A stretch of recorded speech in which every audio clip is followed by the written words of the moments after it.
Welcome to the myCOW podcast, and my name is Shaun Balemi, and I've enjoyed over 20 years working with New Zealand farmers with dairy nutrition and cow health. Now, a special thank you goes out to Advanced Nutrition as our primary supporter. The focus of this podcast is to be a vehicle for delivering relevant insights to dairy farmers and ag professionals, all to help drive cow efficiency and farm business profitability, because stronger businesses are more sustainable and help to build stronger communities.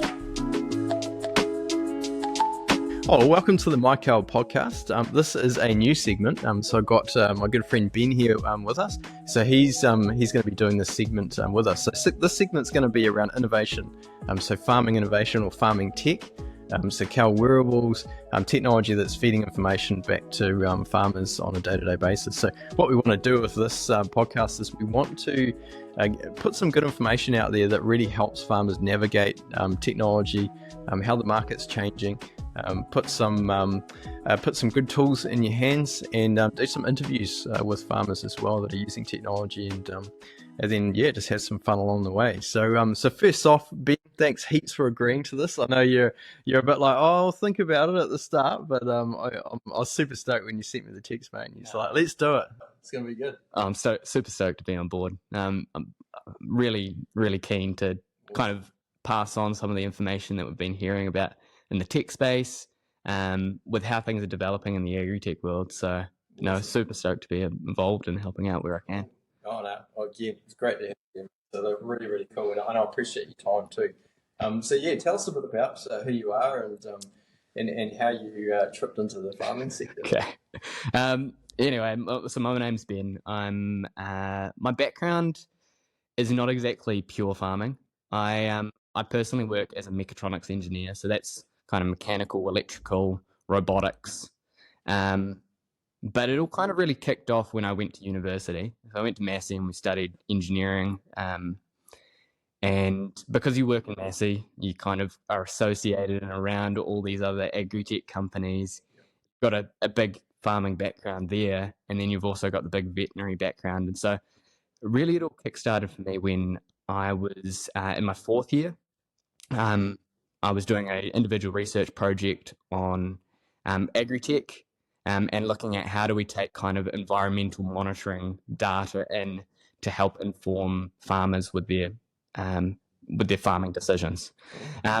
So the project scope was, it's not just about creating some random tech that brings any random information. It's about finding out what is actually important and useful for farmers. It's about providing insights that are direct and can help farmers with their decisions. So that's really where it all kicked off. Through that, I ended up shifting into working in at the company, which I was doing my research for, in agri-tech for 2 to 3 years. And then I moved from there into component supply, which means that I work with a bunch of agri-tech companies around Lower North Island, South Island, to help them with their development process. So that is tech companies in general, but because we're in New Zealand, a lot of that is agri-tech. Yep. Cool. Okay. I like it. So you're married with 5 kids, or? No. I got married about 2 years ago to my wife. My wife, she is a vet.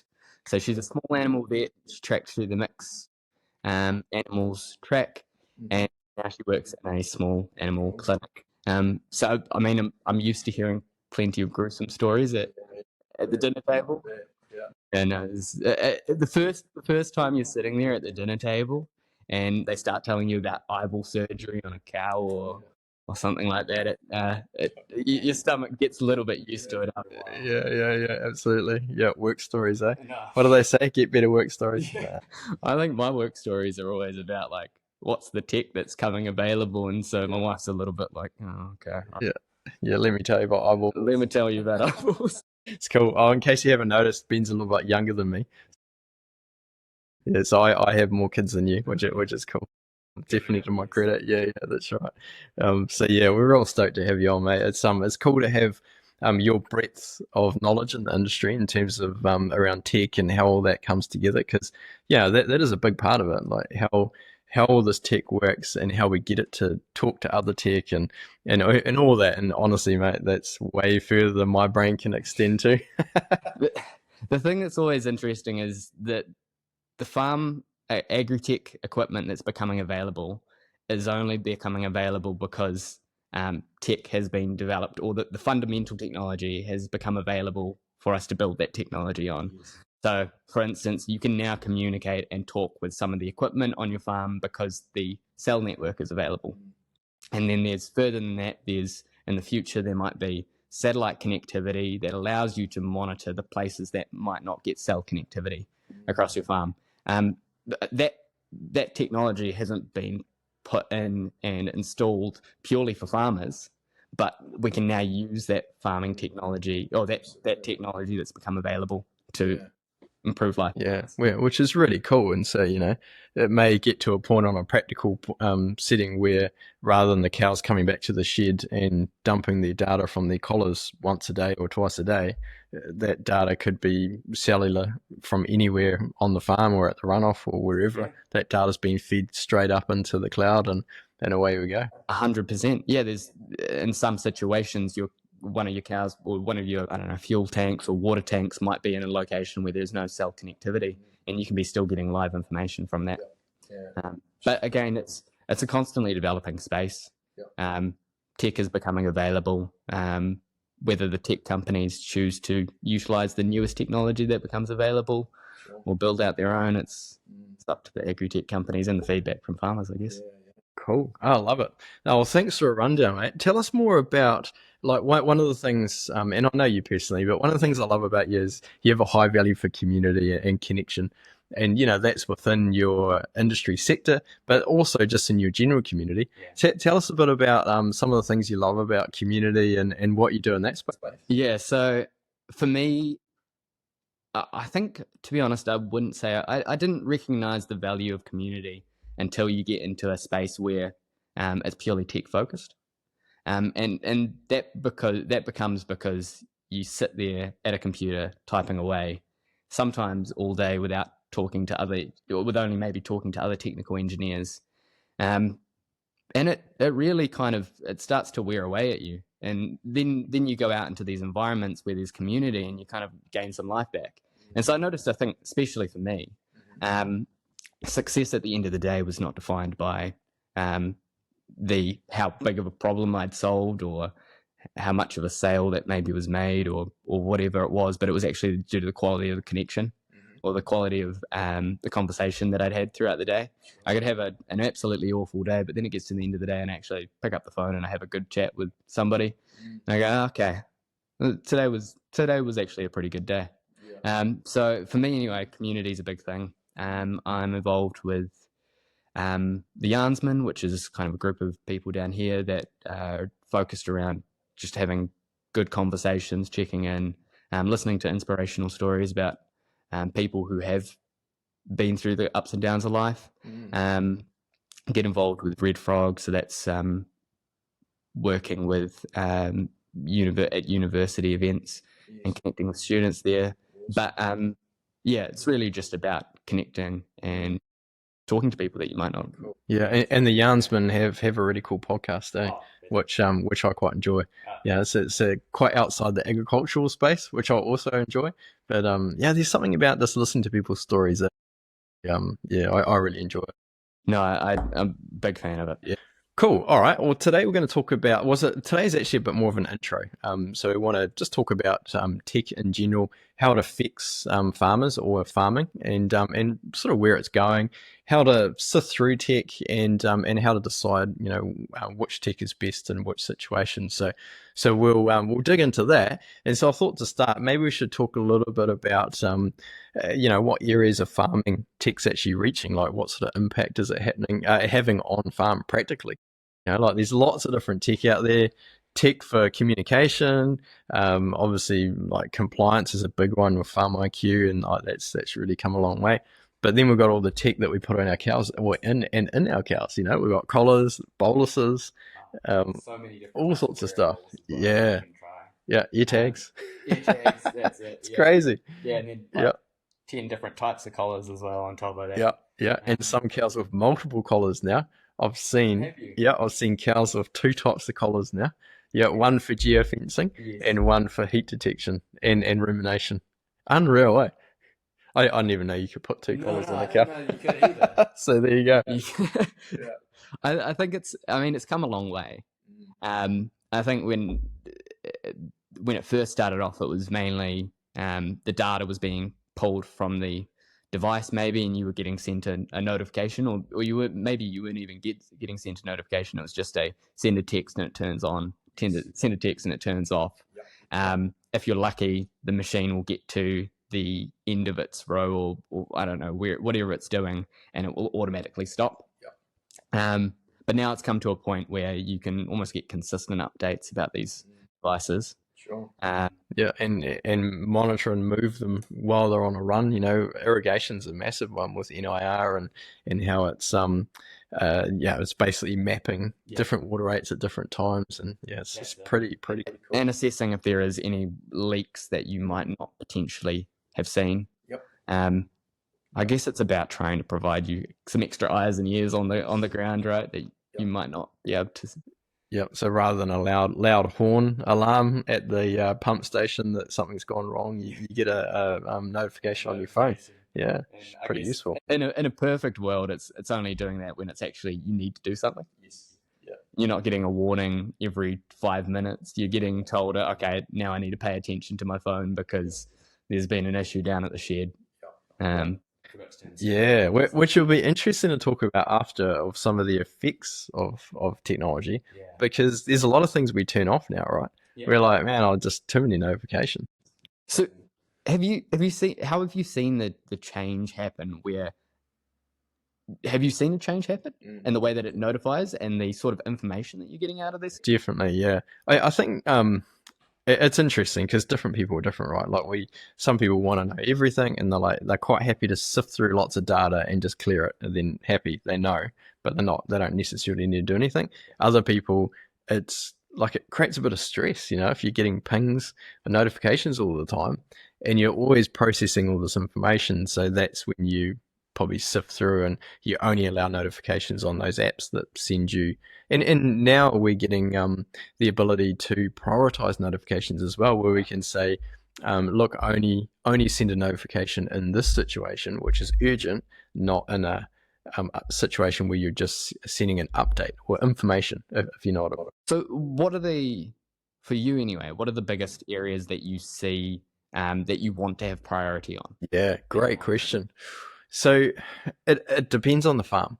So obviously I'm a dairy nutritionist, so I'm all about feeding and cow performance. So I want to know if fat percentage starts dropping in the milk. I want to know straight away because that's telling me something. There's an imbalance. The rumen's not functioning as it should, and we need to do something about that. So I'll always lean that way. But if you look at notifications, I guess there's two tiers of notifications. You have the notifications that come through because the milk cooler's broken down and it's an emergency. It needs to be sorted right now. And that's handy, right? Yeah. And everybody wants that because that's a big cost to the system if it's not working properly. Whereas notifications that say, look, there's been a change in the data coming from your cows indicating that something's not right. We need to do something about this. But it's not a right now thing. It's probably over the next couple of days, we'll make a few changes in the feed and see if it comes back within the right range. So it's more of I guess, an information notification, still useful. Otherwise, you've always got to be looking at reports all the time to see whether you're good, whether you're in the right range or you're not. Whereas if you rely on notification, the phone sort of filters out everything that's going well and just focuses your attention on things that could be improved. If that makes sense. Yeah, no, that makes sense. So it means that you've got to be making the decision really. Is this an item which is an emergency, like being the ambulance at the bottom of the hill, and I need to do something about it immediately, versus this is just kind of a preventative maintenance. It's at the top of the head, hey, it's a sign saying you better slow down here, or you better do something to fix this issue now. Yeah. Have you noticed situations though where those get conflated within? Yeah, definitely, and that is one of the big challenges in tech now, is knowing what to communicate and what not to communicate, and then how we also give farmers options around that. Like even in the tech that we're developing at the moment, through myCOW, it's deciding, well, how do we give the farmers the right information at the right time without overloading them with too much information, but also missing out key information. So it's not easy, and it's quite personal as well. It seems to be as well. You've got these people that are developing the tech, and the people who are developing the tech really need to know what the farmers actually want. Um, they need to be almost getting this feedback from the farmers about, stop sending me notifications on this. It's actually, you think that it's a priority for us, but realistically, give us more notifications when this happens, or raise the alarm bells brighter when this is happening, and kind of slow down on other areas. Or is it, and I don't know, but is it even better for tech companies to develop more customization within their tech, so that some farmers are like, oh, I want notifications on everything because that's how I operate. I don't do emails. I don't go and look at my app. I don't open anything. I just work purely off notifications. Or, or the other end is guys that don't want any notification, or very few notifications, just emergency only, so they can go in and shift the level of notifications in different situations. I don't know. It's more programming and more work, but I wonder whether it might create a solution that is better. And even the tech owners that are selling the products to the farmers, they could even customize their tech for each farmer. So, part of the onboarding process is, which notification or which level of severity do you want your notifications, and they sort of tune the system, I guess you could say, which I think could be quite useful. I mean, it makes sense having, as you said, I guess, and I guess as well that kind of comes into the point of the next generation coming through. Some of them aren't going to be so email focused. Yeah, I guess some of them will be purely phone focused, and so I guess it's about creating a system that adjusts for all farmers, and that can be adjusted for all farmers. Absolutely, yeah, and that's another thing to think about, is where culture's going in terms of communication. Yeah, like, is it going to be more distraction-based communication through notifications, or is our culture saying, no, we're sick of being distracted? Yeah. We actually want to go more to structured type communication. I don't know. It's an interesting one. Yeah, I think it seems like a lot of that is driven by what tech is out there and available. So it seems what we've seen, one of the bigger areas is companies like Halter, right, that are focused on geofencing, and other companies as well that are popping up in that space focusing on geofencing. It's kind of a more cow collars monitoring seems to be the area of impact. What's grown very quickly. It's grown very quickly, and there's a lot of players in it, and it's almost starting to approach a point where there is some maturity that's coming to some of the products. Yep. So that is now being refined, but will there be newer systems that are coming into the fray, like cameras and automated monitoring systems for the cows as they're moving through the milking sheds, that provide more information? And will there be, will we have to go through that cycle of notifications and understanding for those products as well? Yeah, absolutely. It's I think one of the things that grabs me with tech is really the potential. Yeah, and sorry to change lanes on you a little bit there, but you start talking about the maturity and how we're sort of, got the geofencing, animal health, we've got reproduction. Yeah. Why? I guess first off, why has this tech come along? But also, what's its potential? And just even from a nutritional point of view, which is always, I always hawk back to nutrition and cow performance, because at the end of the day, if your rumen is running well, your farm's making money. Like that's always the way it goes. But and I guess that's one of the key things, is that sometimes the tech can distract you from convenience versus financial benefit. Yes, absolutely. And you've got to make sure that you are keeping in mind what's at the core of. Absolutely. Well, we all know how much time we can waste on a phone, right? Like, you only have to glance at social media before, it's geared to try and draw us into it. And so, yeah, I definitely do get that sort of things. But on the other side of the coin, like from what I've been seeing in terms of how we're using, say, the rumination data, the eating minute data, or activity data, um, and even the reproductive data, and how that's feeding through to cow performance is pretty cool. Yeah. Because we're really still figuring out how to use that information, but the potential, I think, is huge.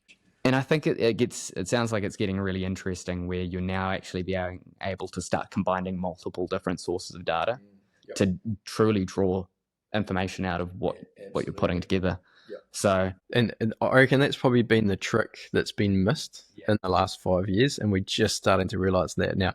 So, like even from our perspective, I want to integrate milk data, so your fat to protein ratios, milk ureas, all that data in with your rumination, eating minutes, and then integrate that with all your farm data, so your plate metering and your diet information, and then interface that over farm modeling software.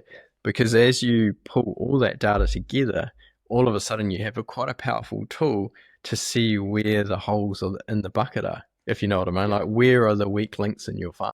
Yep. And you actually get a full farm picture. 100%. And driven by the things that are important on the farm. Yep. Absolutely, like in calf rates, 6-week in calf rates, calving spreads, how quickly the cows get up to peak milk, how quickly they recover post calving. Like, all these things are really key, I guess you could say, goals or arrival points in the farming season, that the better or the quicker we hit them, the more efficient our season's going to be, if that makes sense. Like, if someone comes to me and says, we're doing about 480 a cow, I want to get to 550 a cow, I want to improve performance and efficiency per cow, the first thing I would look at is the dry period and transition cow recovery process. So how quickly they're recovering post calving, how well they're managing body condition. If you can do those two both really well and minimize metabolics at calving, you'll get a long way towards that milk production goal. So now getting into the space where you've got more farms that are picking up more technology and you're able to start, does it change the way that you compare farm to farm? Yep, definitely. Yeah. So because we have more information, we can compare more information. So if you said, this farm's feeding this farm's feeding that, we know their milk production, we know their what's in the milk, so how much fat percentage, protein percentage, whatever else. Now we can actually have a look at, and you might say, well, their milk data is pretty similar, but one farm's doing a lot more milk than the other farm.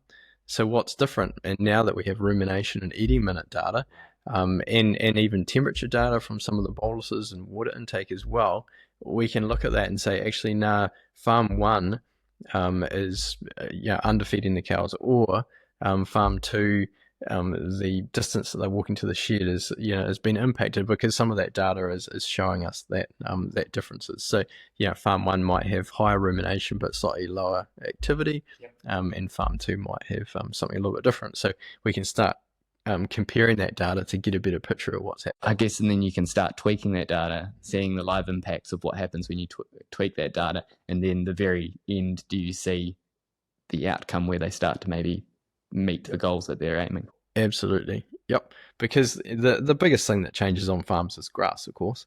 And so one farm might be managing that better than another farm, just with their pre-grazing residuals, or one farm might be putting a rumen buffer in that's just giving that rumen more stability, so they're handling that variation and feed better. So all of that can be partly monitored through technology, which is pretty cool. Yeah, so it definitely creates another whole, I guess, tool in the tool shed, if that makes sense. It makes sense, yeah. And I guess the other thing is that it's no longer you just noting things down in a random book in the corner of the room. Yep. Yeah. It's definitely a lot more sort of scientific and automated than that, which is really useful. I guess as well, with all this data being collected, it just kind of, you're going to eventually reach a point where you do need to connect them all together. Like you said, you've got all these different tech companies that are developing agri-tech products that are addressing different markets, whether it be the convenience or the data collection from a halter, or it be kind of Levno implementing milk monitoring systems. they're all creating pieces of a puzzle. Absolutely, yeah. And isolated, they're not always overly useful. They can lead you in a wrong direction, but together, like if like 1 + 2 always equals 3, but if we were missing 2 and we were trying to figure out the difference, it is a bit of a challenge. And so we'd have, let's say, fat percentages dropped, and so we're like, well, maybe there's just not enough fiber in the diet, so we go and put more fiber in the diet. But then fat percentage might come up, but milk production goes down. So we're like, okay, actually maybe the fiber level was all right. But maybe we're missing something else, and it could be as simple as what's in the grass has changed in terms of sugar or whatever else. And so, but having the rumination alongside the fat percentage data definitely helps. So that integration, you're right, is a really key part of it. Yeah, I think it's exciting about where it's heading in the future. I mean, as you said, currently there's a bunch of tech companies that are all developing their own kind of ecosystems. Yes, they're all developing their own spaces, and some of them are going to try move into the farm monitoring, farm management space. Some of them are going to stick within their niche, but they'll put pieces of the puzzle, put together pieces of the puzzle. And so in the future, who knows, maybe there'll be AI models, or you'll start to get enough data sets where you can actually start replicating what the farm looks like. I guess that poses a question of, now that we're getting all of these different pieces of the puzzle, how is the tech affecting the farming space? Great question. Yeah, well, I guess, like in a variety of different ways that we've probably discussed a little bit practically, but outside of that, it's changed the way things are around staff and communication, skill sets, like all those things have adjusted quite quickly on farm. So the knowledge that's required from the different people that are coming through. And do you think as well, as they start to incorporate this data into the maybe the rubric that is coming out of universities or out of different training courses, people come out of that kind of expecting that tech on the farm? Yep, for sure. Yeah, I think.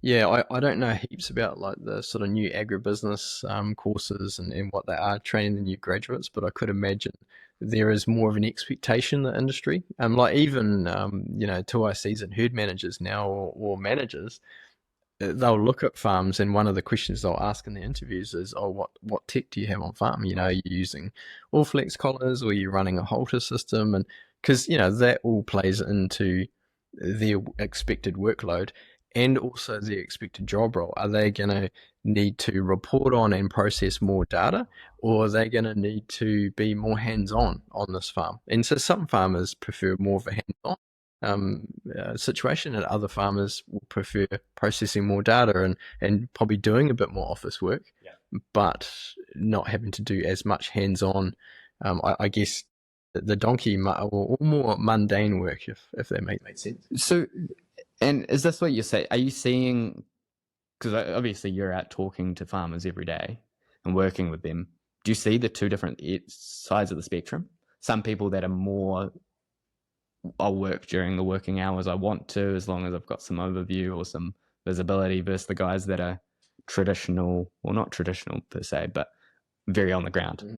I know what you mean. I think there's a spectrum right from the very on like zero or no technology or very little technology right up to very high level automation. And you have some guys that will have, say, collars on their cows just for repro, and they don't really use any of the other data because they either haven't been taught or they don't have anyone that can help them process that data, which is actually very common now. And then you have the next level that are a bit more automated, so they might have high level infrastructure like in-shed feeding, feed pads with scales on the wagon and all that sort of thing, so they can individually feed cows in the shed, and then they are very accurately doing blended feed, and then they'll incorporate other technologies into that as well. So it's quite a spectrum. The other thing is, do you find that it's not just about the tech that's being implemented directly on the farms, but then it's also the tech that's being implemented by the farm services that are maybe around? Like, it sounds like, from my understanding, having talked to you in the past, Fonterra started providing data back to the farmers about their milk. And that's obviously quite a key part of your farm management and whether you're doing a good job or what targets you're trying to achieve there. But then with more feed companies potentially providing information, what are the big farm services that you think need to be providing information to the farmers? Great question. It's probably again, it's a bit of a mix. So the feed companies, definitely some information, maybe around feed formulation and things. There's a lot of information coming back on grass now. So moisture levels in the soil are a big one. Fertilizer, there's a lot more automation going on in that space, and obviously what's happening with the grass. So in terms of growth rates, monitoring the grass, and cow intakes, all that sort of stuff is all. There's a lot of a big flow of data, not just now what you're getting from Fonterra or your milk processor. It's definitely grown a lot.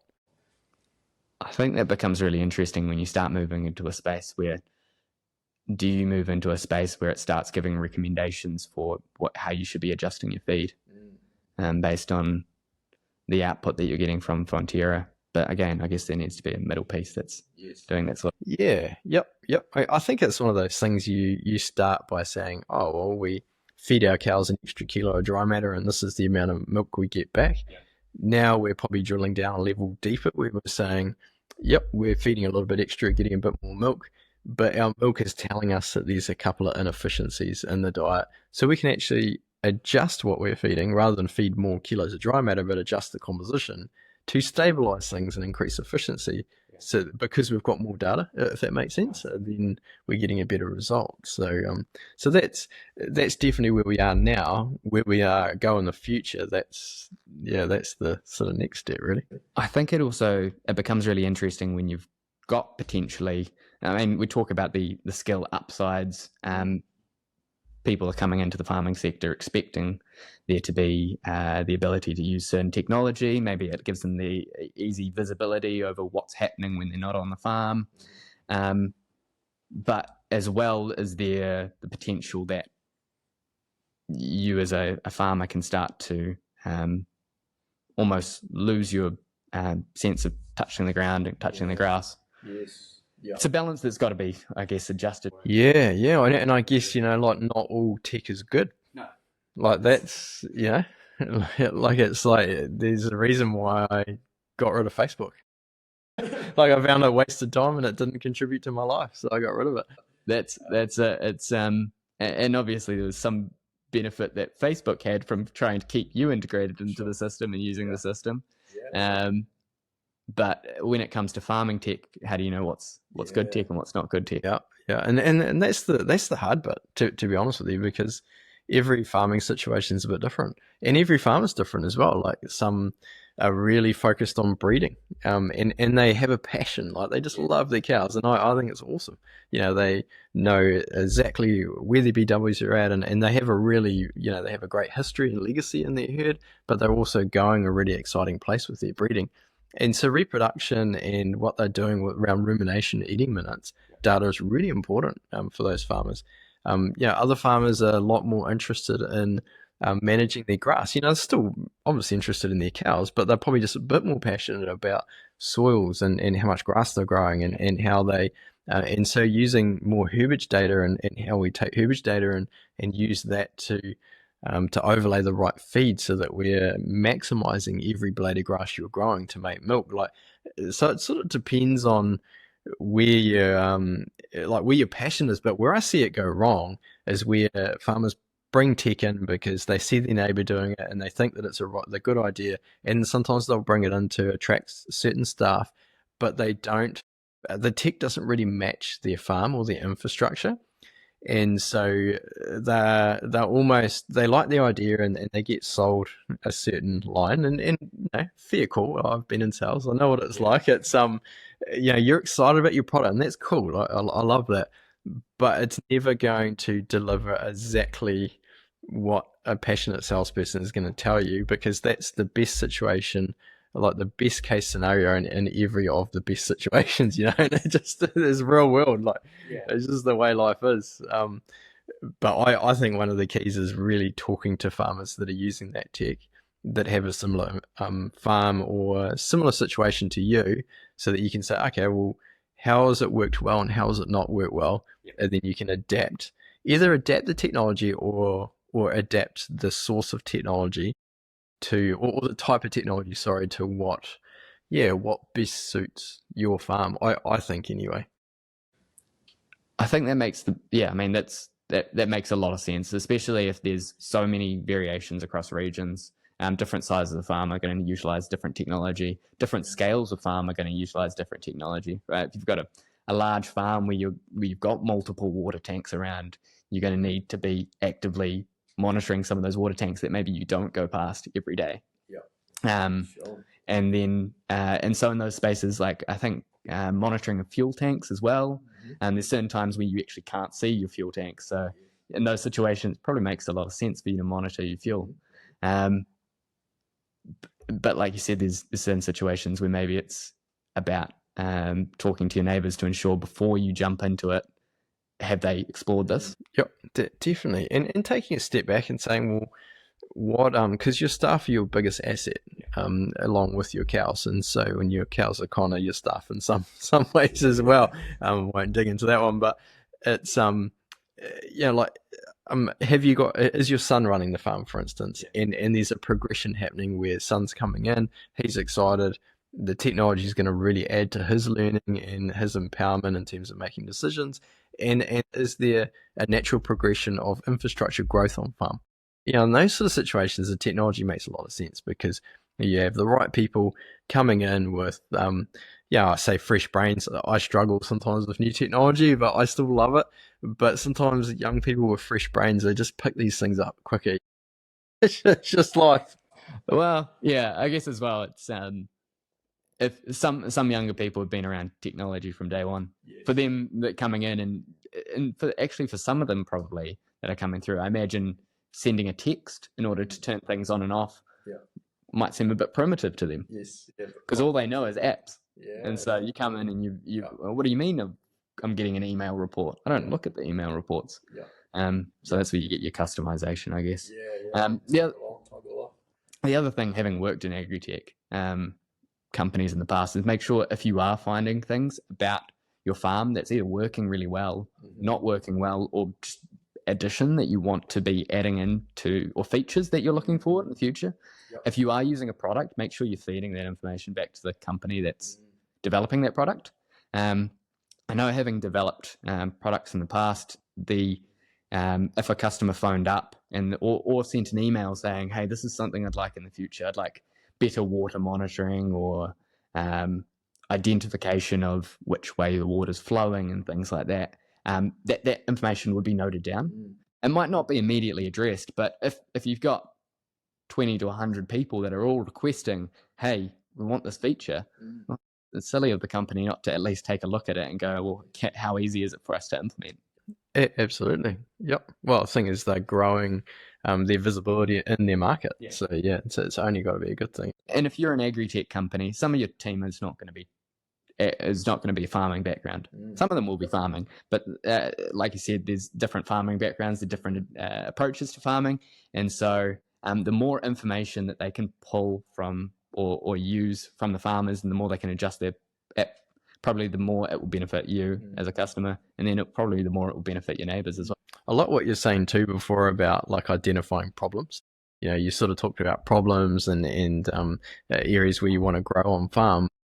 But I think writing down your 5 biggest pains, like one of them might be time. We just don't have enough time. We can't employ enough people to fulfill, so it's costing me X number of hours or whatever it might be. And you might say, okay, well, if we bring this technology in, it's going to save us, say, 10 hours a week or whatever it might be. And so I think writing down your 5 biggest problems on farm and then seeing what tech solutions there might be available to actually solve some of those problems sometimes can be quite a good approach. Nice. What do you think are usually the biggest? I knew you were going to ask me that. It's all right. It's all right. It is a hard one. It is really. Like, time is a big one.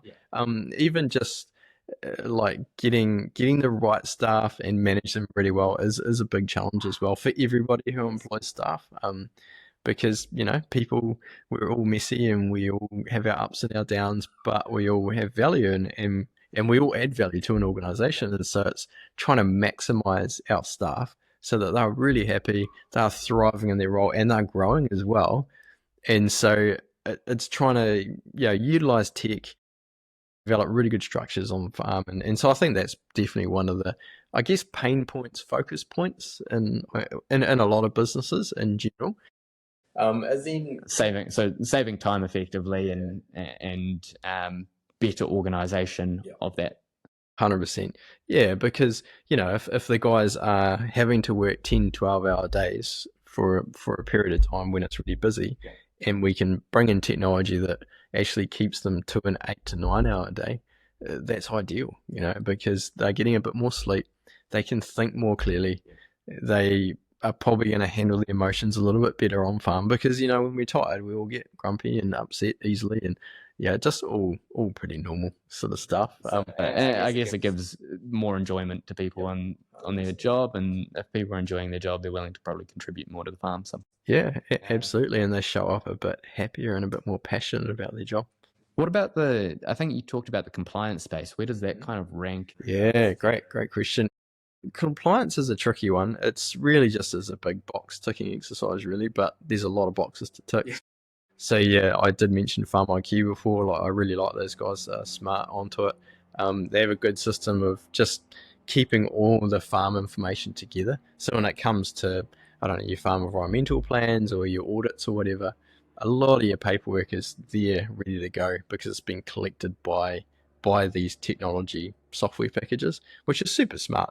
For instance, all your pasture growth data, all your nitrogen application data, all that all just sits, there's heaps, it'd take me ages to get through it all, but all sort of sits here, and I'm not an expert on it anyway, but it just makes it really easy because it's all collected, because it's all in one location. Yeah, I'm gone are the days where we have big filing cabinets with everything. Well, some of that is still there, but I became familiar with OnSide the other day.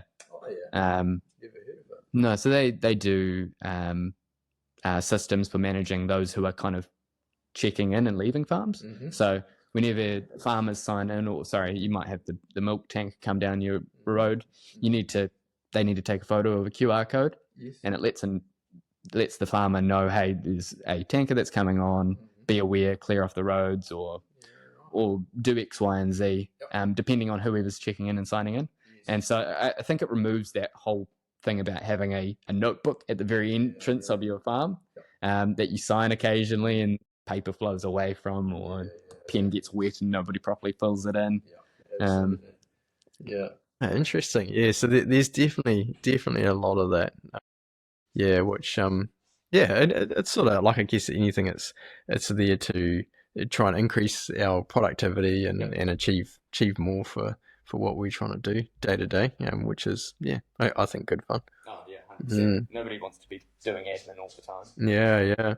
So the only other because you asked me before about the problems, and I kind of got stuck on the staff, but the farm efficiency, cow efficiency, and cow health, they're really the key ones.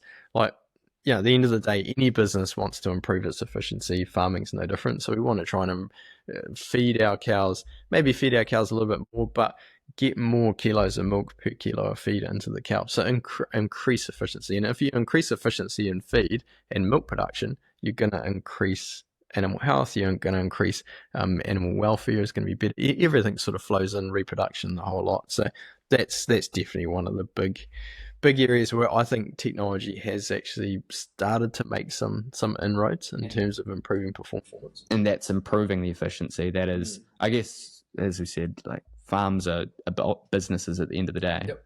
Their goal is to make money now and in the future. Yep. If they can find ways to optimize their herds so that they make more money, sure, and optimize their the direct things that they can control. That's where tech is moving into the space to improve those. Yeah, absolutely. Yep. And you'd basically you'd say, well, your tech's come in and it's helped improve your performance, but again, it goes back to that same question of which tech, when, and how. And I guess that's where you sit down and you say, okay, well, you do your budget on finance. So you say, okay, well, this is how much the tech's costing.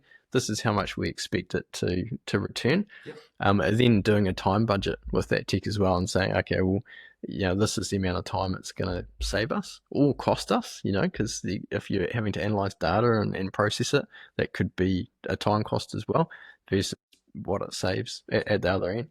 That's it, yeah. And it's as well how much of your there's going to be tech that's low hanging fruit, effectively. Like tech it's almost like a no brainer to implement it because it's going to significantly improve those bottom lines. Versus tech that might require you changing the whole way you operate to some extent. I guess you will have seen it with geofencing, where it does require at least some alteration for your way that you operate, right? Absolutely. Yeah, and that is a tricky bit, and I guess again that goes into that time budget. It says, okay, well, how much is this going to adjust? How much do I have to adjust my operation around this tech, or how well does this tech fit into my existing farming infrastructure and system? That might be a whole episode in itself, talking about how much adjustment is required for certain technology, and then how much benefit do you get potentially out of adjusting yourself to that technology. And it can be both super rewarding and super frustrating, because you can do a lot of work and spend a lot of money and actually get very little back. And sometimes that's because you've been sold a line and it just hasn't worked out how you thought, or it could be because you're missing one small piece. And that's the tricky thing. So I have had farmers put, they'll put wearable technology on or whatever because they want to improve rumen health and cow performance, but they haven't been able to translate that fully because they haven't incorporated all the milk data into it. So, and also having the right advice to go along with it is really important. So it is a tricky one. It's definitely a question that I think even farmers that have technology and they're looking at upgrading it or changing it, they're looking at it and saying, well, is this going to yield me more return, or is it just going to be a pain in my neck? If you know what I mean. Because any change of technology can be a real pain in the short term. If you've got to change, I don't know, one form of drafting system, for instance, to another, like that's a pain. It's been an interesting discussion today. Thanks, mate. I appreciate your time again, and I'm really looking forward to this segment. I think it's going to be a lot of fun. Thanks everyone for listening, and I hope you enjoyed it. And please put any comments down below. Always love to hear from you guys. Any questions, anything you want us to dig deeper into, please let us know. Otherwise, we'll see you next time.